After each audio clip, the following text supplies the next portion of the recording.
क्या आप जानते हैं कि ये तीन जानवर असल में सीक्रेट बेस्ट फ्रेंड्स हैं? चलिए इसे आसान और आधुनिक हिंदी में समझते हैं, समझाने वाले अंदाज में। सबसे पहले बात करते हैं मेंढक और टैरेंटुला मकड़ी की। एक खास तरह का छोटा मेंढक मकड़ी के बिल के अंदर रहता है। आमतौर पर मकड़ियां कीड़ों को खा जाती हैं, लेकिन ये मेंढक सुरक्षित रहता है। वजह यह है कि मेंढक उन चींटियों और कीड़ों को खा जाता है जो टैरेंटुला के अंडों को नुकसान पहुंचा सकते हैं। बदले में टैरेंटुला उस मेंढक को ऐसे शिकारी जानवरों से बचाती है जो मकड़ी के बिल के पास आने से डरते हैं। इस तरह दोनों एक दूसरे की मदद करके जिंदा रहते हैं। अब बात करते हैं ज़ेब्रा और शुतुरमुर्ग की। अफ्रीका के खुले मैदानों में ये दोनों अक्सर साथ साथ चलते दिखाई देते हैं। शुतुरमुर्ग की आंखें बहुत तेज होती हैं और वो दूर से ही खतरे को देख लेता है। वहीं ज़ेब्रा की सुनने की शक्ति बहुत अच्छी होती है और वो आवाज़ से खतरे को पहचान लेता है।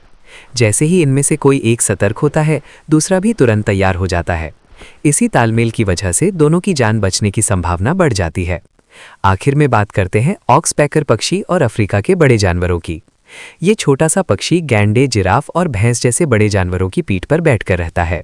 ये उनकी त्वचा में छिपे परजीवियों और कीड़ों को खा जाता है, जिससे बड़े जानवरों को राहत मिलती है। जब कोई शिकारी पास आता है तो ये पक्षी तेज आवाज में चेतावनी देने लगता है। उसकी आवाज़ सुनकर बड़े जानवर समय रहते सतर्क हो जाते हैं और खतरे से बच जाते हैं। इन तीनों उदाहरणों से हमें ये समझ आता है कि प्रकृति में दोस्ती सिर्फ ताकत पर नहीं, बल्कि एक दूसरे की ज़रूरत समझने और मदद करने पर टिकी होती है।